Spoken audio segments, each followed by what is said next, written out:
Bismillah, salatu wassalamu ala rasulullah. Assalamu alaikum wa rahmatullahi wa barakatuh. Welcome to another episode of the Middle West podcast. I'm joined today by I'm your host, Taqib Musa. I always forget this bit. I just assume... No, you always say it. You always, if anything, you always forget to introduce me. Okay, so this is my co-host, my lovely, charming co-host, Abd Sami Arjumand. Assalamu alaikum, dear listeners and viewers, and I'm so sorry you have to hear Thaqib's voice. And we're also joined by a guest co-host for this episode, Yasmin Adam. Assalamu alaikum. Assalamu alaikum, guys. And we're joined on the phone by the recently elected first ever female president of MAB, which is Muslim Association of Britain, Raghad Al-Tikriti. Assalamu alaikum. Alaikum salam wa rahmatullah. Thank you for having me. So as you can... Sorry, that's me clapping because as in excitement. So what are you excited about? Oh, just when you were introducing Ustad Raghad. You've never clapped for a host before. What are you doing? It's so weird. Anyways, moving on. So I guess... Well, we want to start with this. So we've had Ustad Raghad before. Recently on an episode, we talked about media, and we talked about politics and the elections in particular, and what MAB was doing at the time in December 2019. You've now been elected as the president of MAB, and it's being marked very significantly. This is the first female president of MAB. What does it mean in particular? And secondly, are we just going with mainstream feminism and just going yay, everything, representation? Is that really a good thing? Congratulations, by the way. I'm so sorry that I forgot to add that. Thank you so much. Yes, starting with the congratulation is nice. Jazakallah khair. Thank you, Abdussamia. Back to your question. To be honest, I've been with MAB since it started. It was set back in 1997. And in my mind, there was never an obstacle in my work. I mean, across the different ranks and the different responsibilities, working in cities and branches, working with women and youth, and in the educational department, the media department, never was at any point the obstacle of me, for example, not moving up in ranks depending on the responsibilities I hold. And I think that was part of me, to be honest, never thinking of this as a big moment. I was surprised by the reaction from people and of how happy people were. And I've been noticing that every time I hold a responsibility, or I, let's say, play a major role of being on different platforms, I feel the enthusiasm that it brings to especially young women who maybe that is something that I didn't recognize until later on, felt that there was a certain glass ceiling that they can't break through. I never had that feeling, maybe because of the brothers who I worked with and the sisters who I worked with were all supportive. And it depends on the qualities that you bring to work, that you start to feel some kind of an equality. So I don't think this is a celebration of feminism. I think we've been developing in our own way and asking for more sisters to participate. So this, to me, is a natural result of more participation from our sisters in the work that we do in Muslim Association Britain. A lot of people would contend that actually there have been plenty of barriers to people getting involved. And I mean, even now, isn't the Shura like 70% male, 80% male? It is, but we're getting better. I mean, we had two main problems in the Shura in the past. First of all, the lack of youth participation, and then the lack of women. And that, to me, to be honest, as a woman, I must say that the brothers on the Shura are always striving to bring on more sisters. But there is a lack from our side as sisters of reaching top positions in the work in general, and specifically in Islamic work. We see it as some kind of responsibility. Maybe we're not geared up to. Maybe there's a bit of confidence, but I think it's increasing, alhamdulillah, and we're improving in terms of, can I do that work or not? And that is why part of our responsibility is to increase the number of women. And it has been happening, although slowly, not in, not at the rate that we would hope for, but there are more women that we're getting on and reassuring that with time, the experience, the contribution is going to grow. And I have seen that. I have seen one of our sisters who came on reluctantly, and mashallah, she's playing a great role, in a leading role, I would say, on the shura, in terms of resolutions, in terms of, looking after regulations. And that is something positive. And I think such experiences should be shared with others, so they feel some sort of confidence when they step up in their responsibilities. So I guess I understand the fundamental argument, which is that ultimately whoever is the best person for the job should be able to do it. But and I guess my question is, are we moving towards a bit of a quota system where we're trying to get women in just for the sake of it, which is the main criticism for when we try to kind of it's the same thing in the US with equal opportunities and things like that. I think it's called affirmative action over there. So do you think we risk falling into that trap of getting people who aren't the best qualified for the job just because they tick a diversity checkbox? Yeah, I'm with you, and I'm one of the people who would like to be of a system that works as an equal system. Whoever qualifies for the job, it doesn't matter whether they're all brothers or. But then we live in a world where you want to ensure specific criteria or allow spaces for certain missing groups, which doesn't work without the system of quota, unfortunately. And I remember meeting with parliamentarians from the Sudanese government, and there was plenty of sisters. So I told them, how did we get that? And they said we had to work with having a quota first of women participants in the parliament. And through that, we managed to grow in numbers. And I think the same thing with any system. When you see there's a lack of something, for example, for youth, for women, you have to ensure that maybe due to the lack of equal opportunities or being exposed to the same experiences, you get that the brothers have been, through a lot, so maybe their experiences is vast. But I think it's very important to keep that space, although some people might see it as, favorism, or maybe not, the qualifications or the contributions aren't the same. But I think it's very important to look after those, let's say, modest experiences from different groups, to work with them and to encourage them. And in the future, they might even precede the brothers, for example, the number of sisters. For example, on my team, as the executive board, we've got an equal number, sisters and brothers. So, and that is due to their the qualifications and their qualities and the experiences and the enrichment they bring to the work. So what I'm saying is a small window that is enforced could in the future increase the numbers naturally once there's confidence and once we close this gender disparity between females and males. I actually agree with you there, Osada, because I think that you've kind of described it as perfectly in terms of course, we want the best people for the job. However, we've come to a situation where we need to first and foremost provide the area for an opportunity, and that probably can be done only through a quota system. But what I want to ask you as well is that, do you think by you becoming elected, do you think that will break barriers for sisters who want to be involved in activism work? Do you think that your election would actually help and empower women within our community to get become more active within organizational work? Yes, I think that's a very important question, and I think that is the major results that we would get, or the major achievements out of this result. To me, it's not important that me, myself, have become the president. It's about the significance of females when they go through the different ranks and when they attain the sufficient experience and ability to contribute to the roles they play. Nothing stops them. Their gender would not be an obstacle. The brothers won't look at it and say, oh, she's a sister. Although I admit that some brothers still might think that, but they're in the minority these days.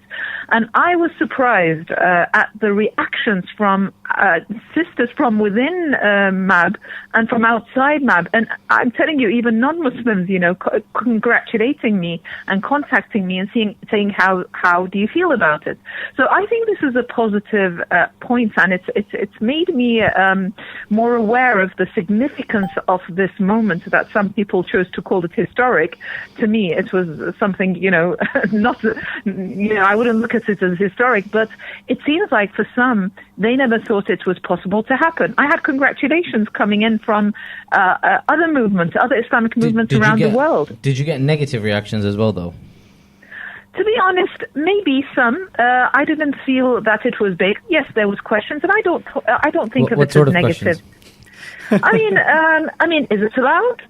For example, that was a very first question that comes from Muslim brothers who think, is it allowed for a Muslim sister to lead the work? Other than, did we choose her because she's a woman? But not a lot. I must admit that the encouraging messages were more. And even those questions that we might look as negative, I don't see them as negative. I see them as a learning curve. I mean, it's the right to ask those questions, and it's an opportunity to raise such questions and share it on our platforms. So people are, when questions are asked, it triggers ideas, discussions, dialogues, and I think that's very important to go through that process for us to start accepting something that, has no problem whatsoever in Islam. So I would say that even negative messages or questions or remarks, I think it's good for us to learn from. So nothing is negative, inshallah. So how did you respond to the...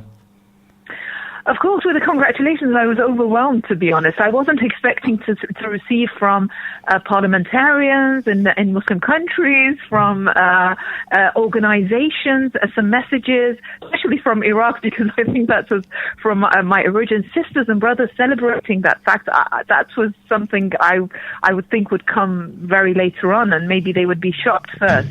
But I was overwhelmed. People were joining in the celebrations. I was invited to the Federation of Islamic Organizations in Istanbul in a conference, and they were celebrating. I mean, and that is why I'm saying that I was overwhelmed with the positive reaction and the happiness that the brothers were feeling, even at the same level or even more than the sisters. And maybe it made me think of it as, I think it was a challenge. And to me, I never thought of it as a challenge. I think that's a natural thing that would happen if we ever had a sister who they chose her as someone who's capable of fitting the role. I never thought of her gender as an issue, but obviously it was an issue to many. And I'm glad that I contributed to bringing this issue, even if there is a bit of negativity. I don't mind that at all. Because this will pave the way people that had for an our issue. sisters to be confident in their steps towards any role that they feel they're fit to fulfill, inshallah, in the future. But I think the only people that had an issue with the whole gender were males. I felt really distraught and upset when you felt that you had to list all your qualifications and all your experience and, what every position you've been in. Like, I would never see a male having to do that. Yes. And, I completely agree. Like, you weren't chosen because of your gender. You were chosen because you were the most qualified person for the role. And people that do have issues with that, it's because of your gender. And I think, just as, someone that is part of MAB and that is a female, it's really, really exciting that we do finally have a female president. And, while some will argue against quotas and some will be like, this is just like, a tick box exercise, I think they don't realise the challenges that females go through in order to reach the same position as a male. So they're assuming that males and females have to go through the same challenges, the same barriers, in the same journey to get to one spot. Whereas with females, they don't realise that we have to try 5 times harder at least to get to the same position and to be recognised for our abilities, which is why I think this is so exciting, because it does inspire and it does motivate females to see a female in the leadership position where you should rightly be. Yes. No, I absolutely, I absolutely agree with you on that. And at times I have to hold myself from feeling some kind of, resentment, or I don't want to say anger. It's never anger. It's just, why do I have to justify this? But then I know that this is a new experience. And I know it's a new experience for both brothers and sisters. And when I take the time and effort to reassure my brothers, because I know it's out of good intentions. I don't think it's ever, done in a mischievous way, but it's a struggle. It's as Yasmin puts it. Sometimes it takes extra effort to prove that. You did, for example, the first question was asked, was it just to fit within the feminism trend that's ongoing, and those questions do come to mind. Was it that they wanted to just show that we can choose a female and we didn't choose her qualifications? Was she chosen for any other reasons that might go through the brothers' minds or thoughts? And I think it's my role as a person, or it's my responsibility as a person who's been chosen for this role to answer those questions. I can choose to ignore them, but then I feel that if they were asked in good intentions, then they will take on the answers. And that was my experience, to be honest. And that's why I take time to assure them and to show them the path that I have traveled for the past 20 years and how, the contributions that I've made. And I know you don't need to do that, and maybe someone else would choose not to. But for me, just to get to those brothers who've been asking questioning whether that person was chosen because they had the qualifications, just to get them on my side and for us to push this movement forward or this organization forward is very important. And that is what I've noticed. After I just, but I think what was very dangerous, what was quite dangerous I saw was that several men especially were quoting hadiths about how women can't lead. And I think that's where it got dangerous, because it's one thing for a man to say that a woman can't lead or she's leading purely because she's a woman, but to bring hadiths into it and use it to justify attacks on you, how do you feel about that, or how do you feel? What's the appropriate response to that? Yeah, well, listen, throughout the movement, we know that we're always going to face that kind of, whether that kind of opinion, I might say, or that, I don't know, usage of the text from Hadith and from the Quran, and that is something I'm used to, but I don't pay much attention to. So what I choose to do, and I think that is throughout my, I think, the gradual progress in the way that I was coming onto platforms that our brothers disagreed with first, but then got used to, and when they see that work has been done, they join in, the work that we do. And that is something, and by the way, Yasmin, just to tell you, not only men. In my life, I faced women who were against such progress at the beginning. But then when they see that the work is happening and there's, the objectives, the aims are being delivered, they join us and they start being part of the team that pushes forward. So I think it's just time and understanding and discussions, but I don't spend a lot of time, to be honest, just to be totally honest. When I read those things, I just keep moving, and I concentrate on what needs to be done, because I can't pay attention to everyone. Do you give a scriptural answer, kind of based on Khadija or something like that, or is it something that you just think is a complete misquotation? To be honest, I don't indulge into those areas a lot, and I don't start, responding to what they put forward. I leave it because naturally a discussion happens, and you see people quoting from, for example, bodies that are of fatwa to prove that the woman can. In my mind, it's something very clear that never was a woman forbidden from playing a leading role, not even in the life of the Prophet sallallahu alaihi wasallam. So for me, it's a given. It's something that I do not indulge in, maybe in a very close circle, but on platforms, and I leave it to the brothers themselves, the other brothers to answer them. And alhamdulillah, to be honest, to my face, maybe discussion is happening around me and behind me, and I think that's something healthy for the people to indulge in and to be aware of the true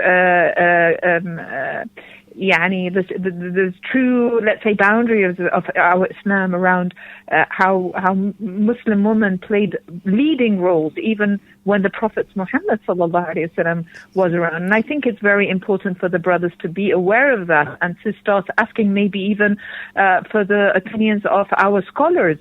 What do they see in that? And I'm assuring you that if not all, the majority of the scholars would respond in a way that ensures that there is no problem with the woman playing a leading role in our organizations and our institutions. Some people start mixing with, okay, so now I've had this question, so how is she going to lead the prayers? So I don't know whether it's the idea of the khilaf and the khalif on their mind, but some people, might be imagining something else. And that is absolutely something that we know the boundaries and we know what we're working on. But I think every discussion that happens and every opinion that is brought up and is worthy of having a discussion around it is an enrichment and it makes people aware. And most people are convinced with the appropriate answers at the end of the day. You mentioned a lot about, for example, the changes that are happening or the progression that's happening within MAB and even within some organizations. You even mentioned, for example, even FOSIS a couple of years ago, they had their first ever female president.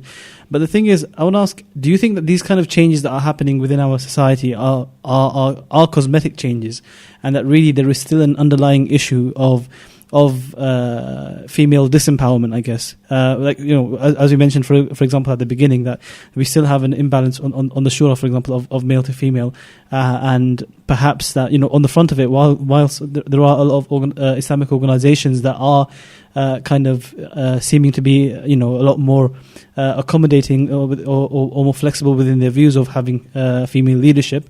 But underlying, there are still the prejudices, and there is still that sexism that exists within the Muslim community. Yeah, definitely, there are problems, and we do have this kind of lack of female participation at a level we would hope to have, and it's not only due to the brothers, for example, holding those inner feelings, but it's something deeper than that, and I think it becomes a cultural thing that it's easier for me as a woman to participate in a non-Muslim organization and to head that organization, maybe if I had the qualification, and not to find the resistance that we might have in Muslim organizations. And that is something that needs to be changed. I mean, you would find, for example, all of us celebrating when a Muslim woman becomes an MP, and we have no issues whatsoever in that. Or as Zamzam Ibrahim, the head of the student union, everyone would celebrate. It seems like it's okay when it's a non-Muslim organization for a female or a male, but when it becomes our own Islamic organizations, there's a bit of, I don't know, some kind of feelings. Is that right or wrong? And I think it is a chance, maybe this comes as an opportunity for us to start discussing such issues that you mentioned here. And it is important to open up our, the mixing between culture and religion and what has been set as something that becomes convictions without even discussing them. Maybe it's the time for those to surface and for us to discuss. And if me being a president brings all those issues up, I think it's an opportunity. That's actually a very interesting way of thinking about it, and of course, let us hope, inshallah, that the future is something where where these changes hopefully aren't just cosmetic and real changes going forward.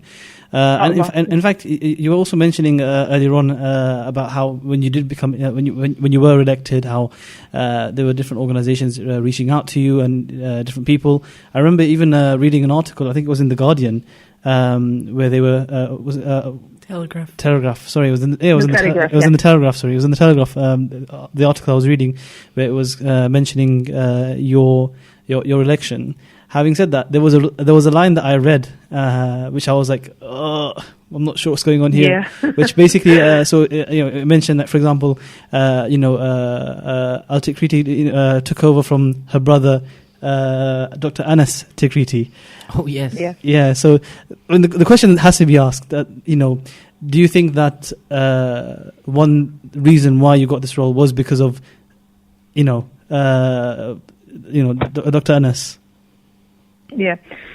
That is one of the discussions that happen, nepotism and how, for example, in Islamic organizations, it's like from fathers to sons, or it runs within families. And that was one of the issues that rise. And my response in terms of what Yasmin said, stating my qualifications and assurances to the brother, because naturally most of the people who are working in the Islamic field knows the brothers more than the sisters.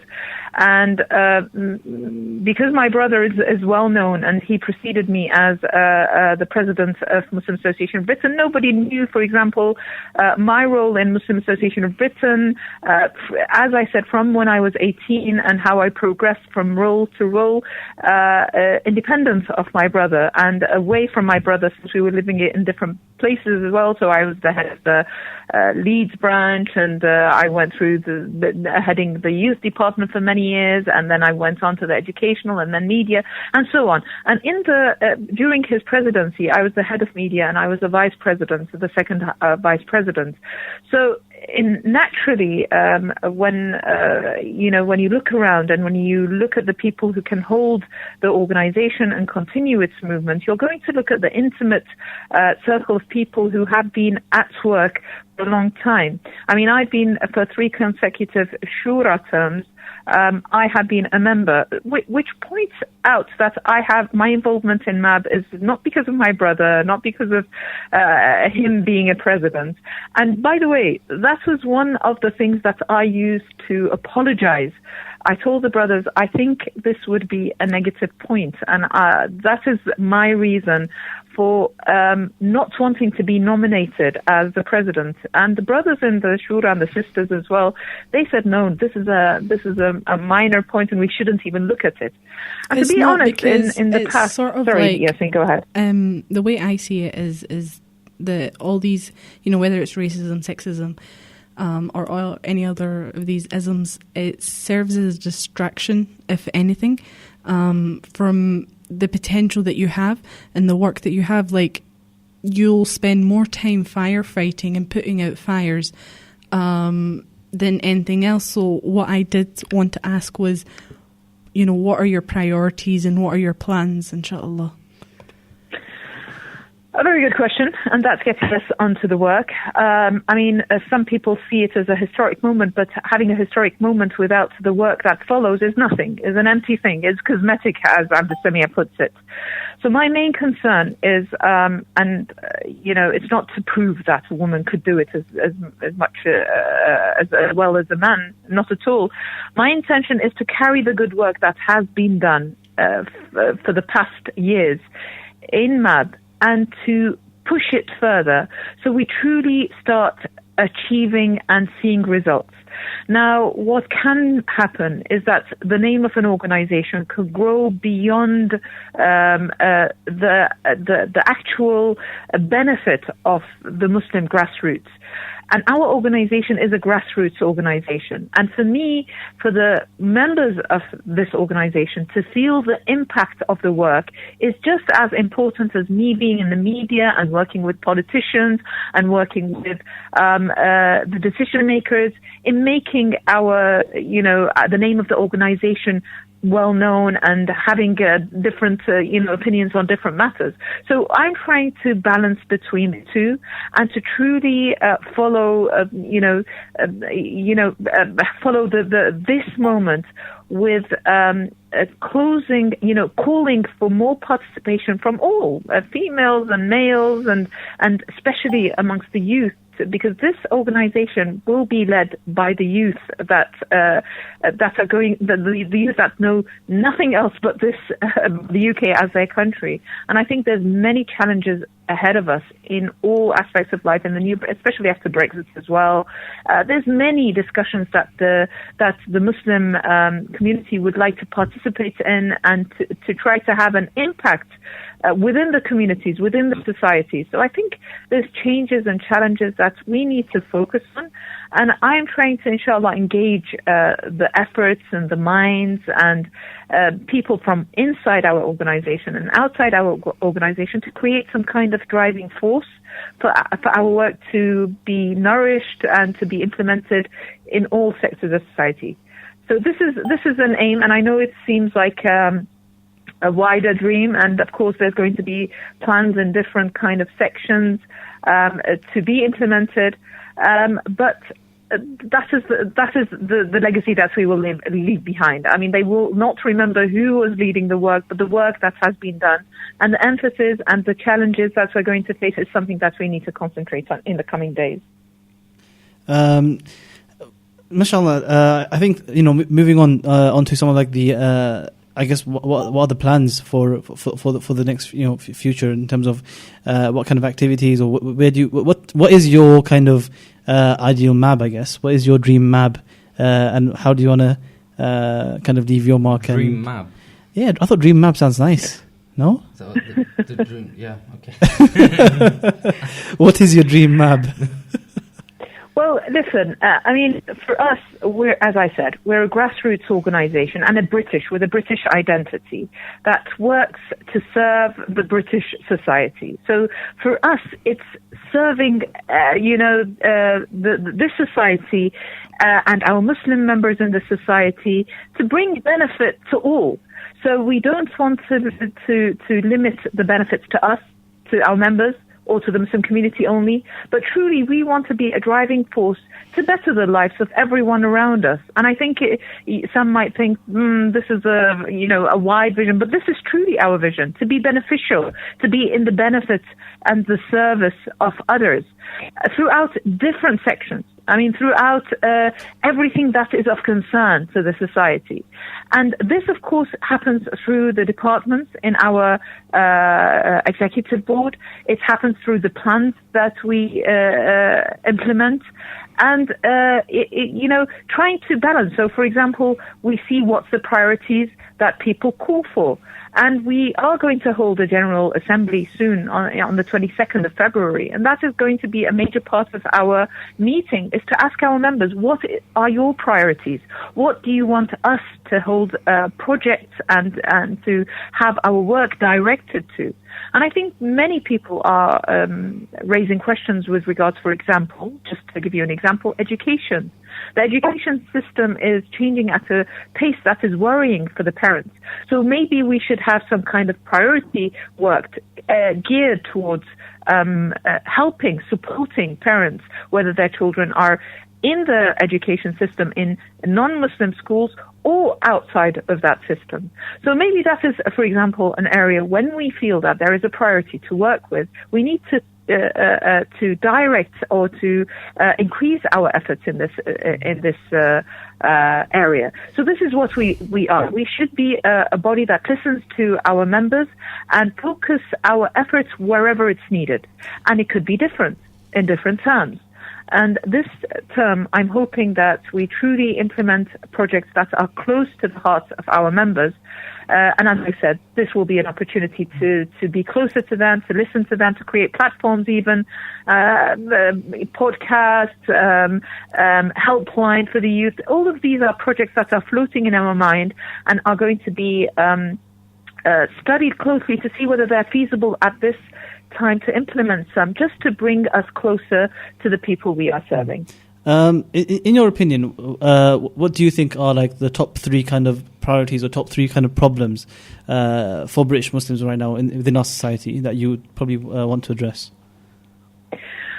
I think, to be honest, I was just in a meeting now and with other young people, and they were talking about the crisis of faith amongst young people and even older people. And it's been going on for a while now that we have to increase efforts in terms of strengthening the creed, the faith, in our youth, especially with all the challenges that are happening with the exposure to social media. That is an area that has been brought to my attention time and time again.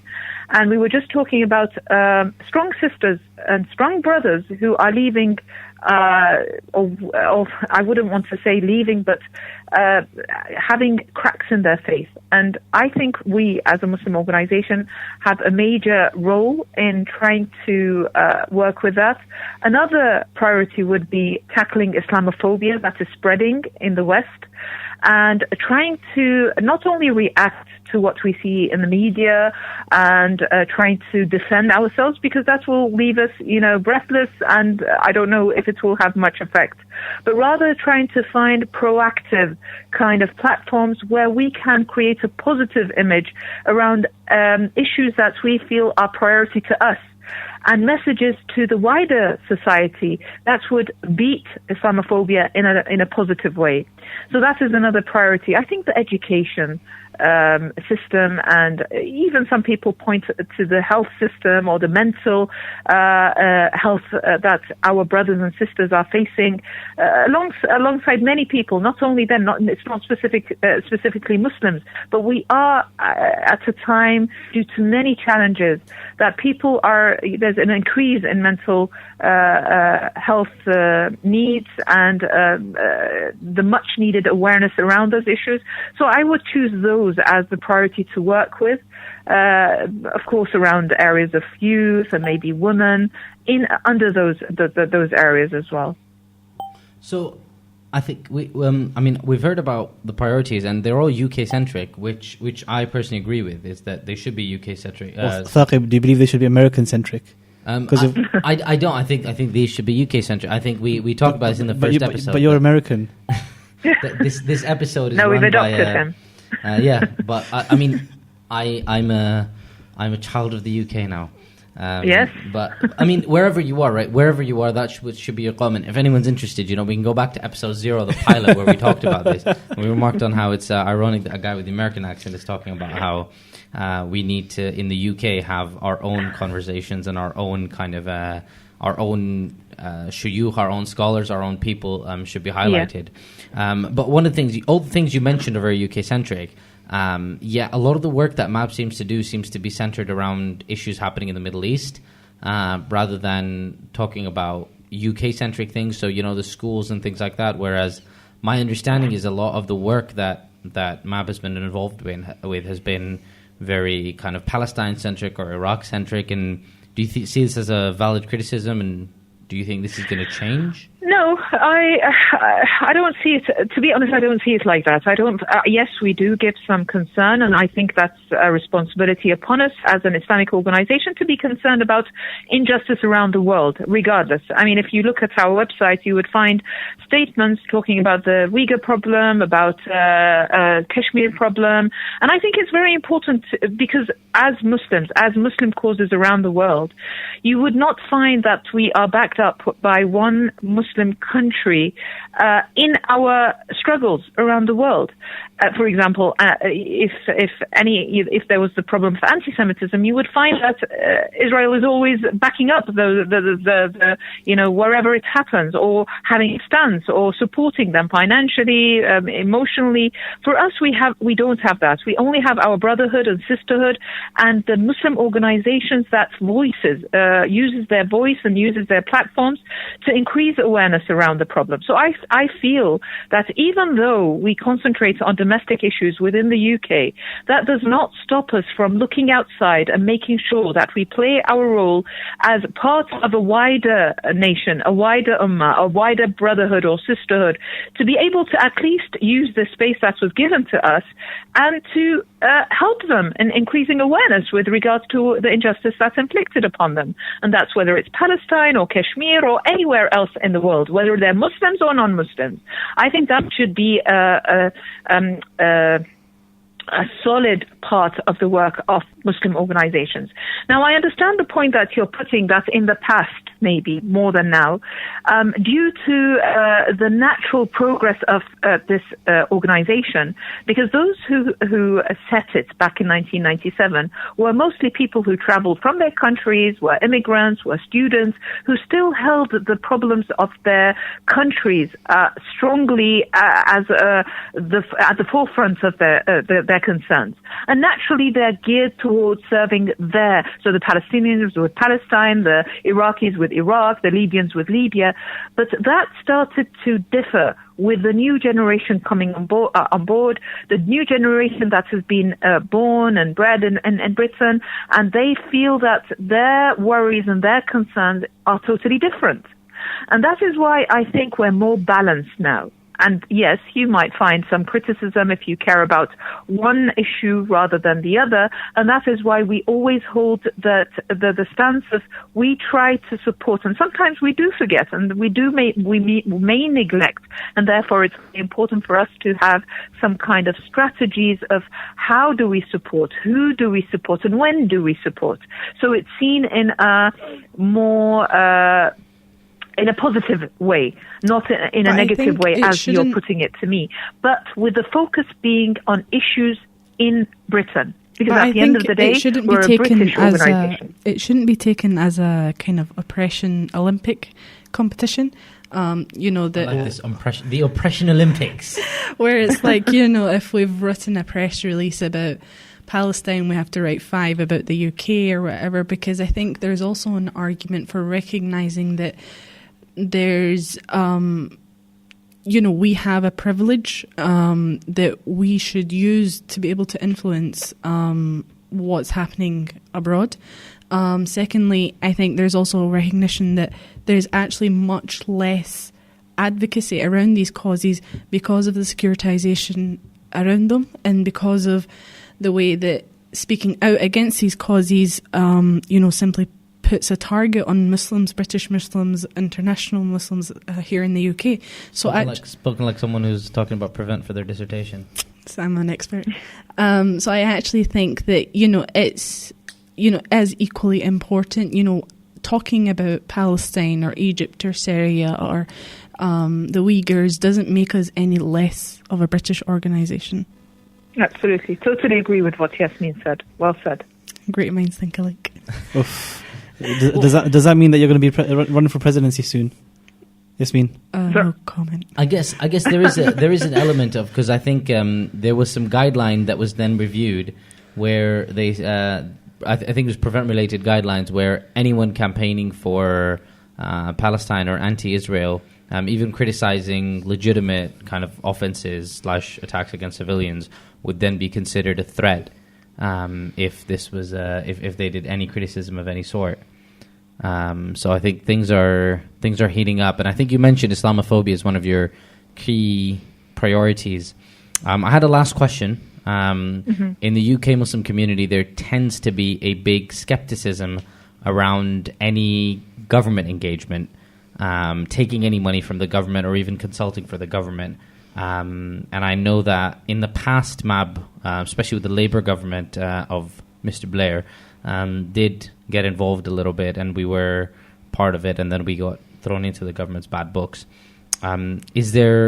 Are there plans to do this? Is this something you would be open to doing, or do you think that line of anything government is just, is horrible, we should avoid it like the plague?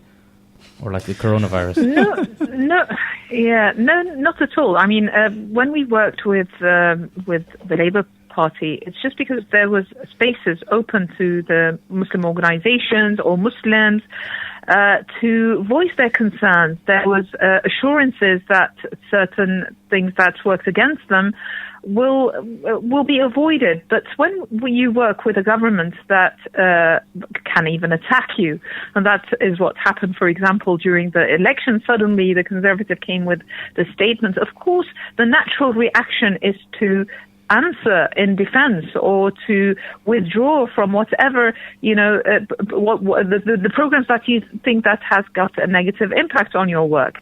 But obviously, if there was any space, and it doesn't matter whether it's right or from the right or from the left, wherever there's collaborations or work that would benefit us as Muslims in the UK, we would definitely open our arms, but we do not engage with programs where we feel that there are certain agendas that are going to be imposed upon us to be able to achieve what has already been decided by the government. When we don't work like that.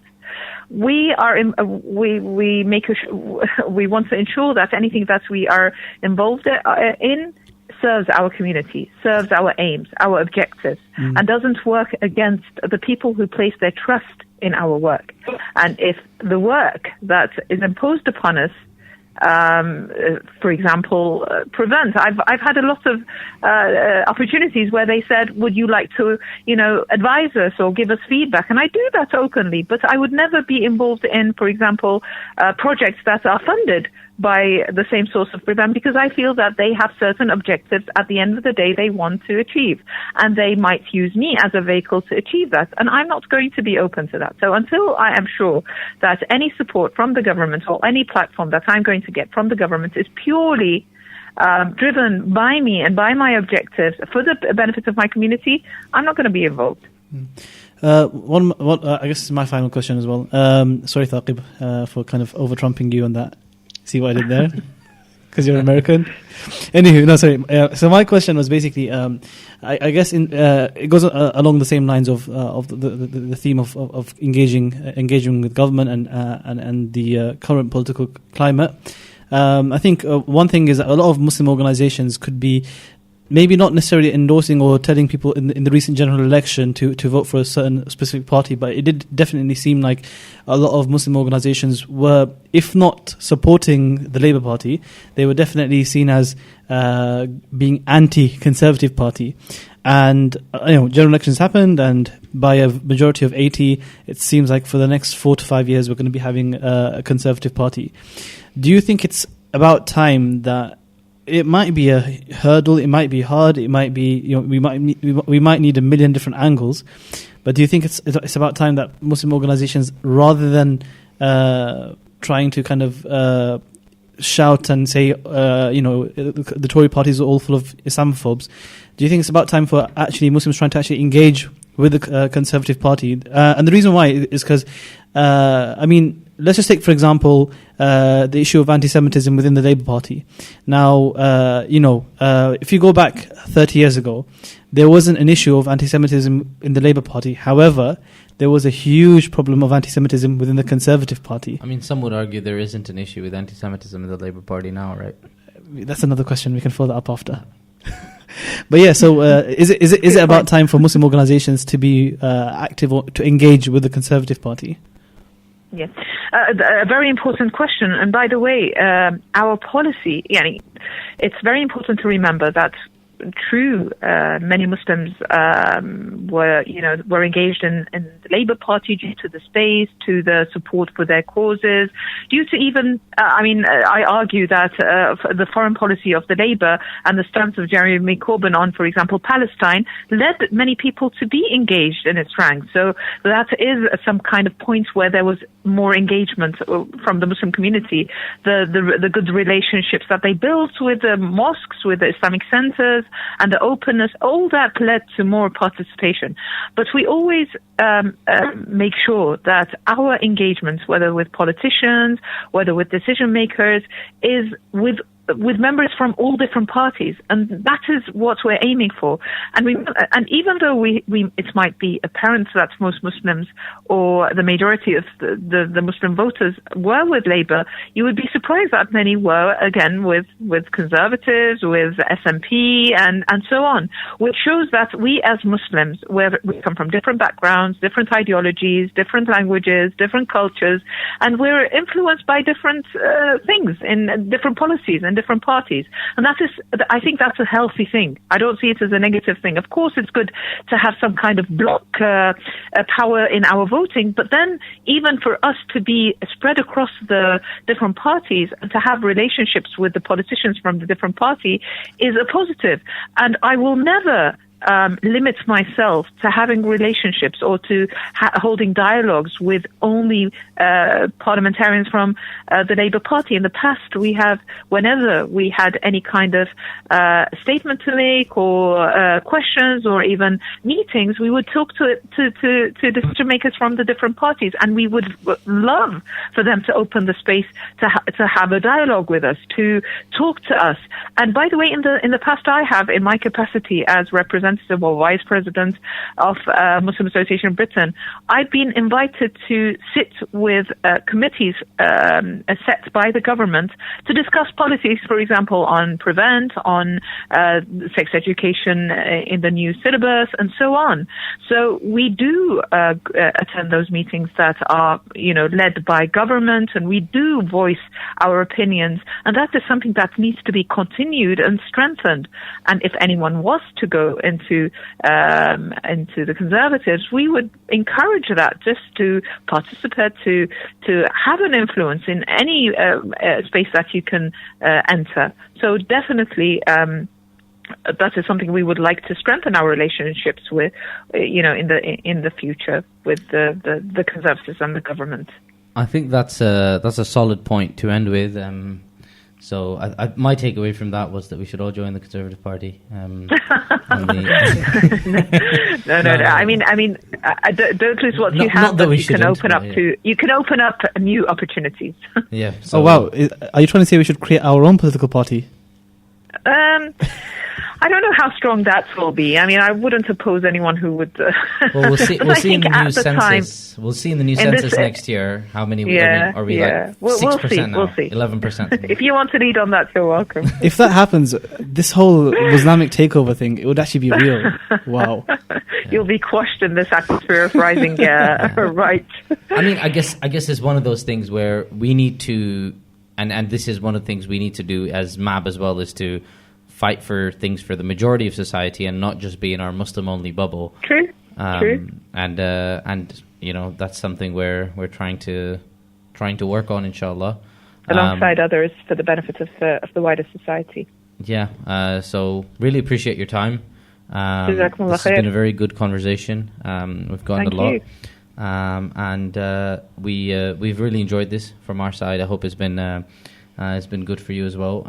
I very much enjoyed it, and I enjoyed talking to Yasmin and Abdussamia as well, having them as co-hosts. Brilliant, mashallah. You see, nobody likes you anymore. Oh, gosh.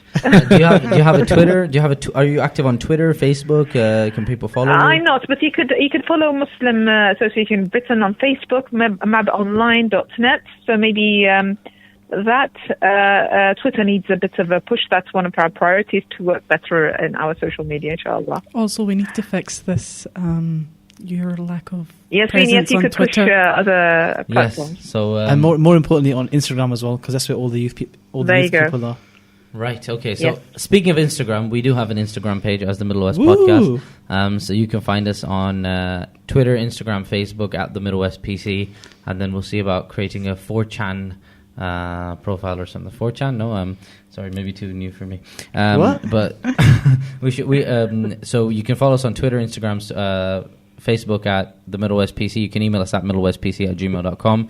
And we're actually looking to fill in some new editing positions in the next few weeks. So you can email us if you're interested in that, if you're interested in podcasting.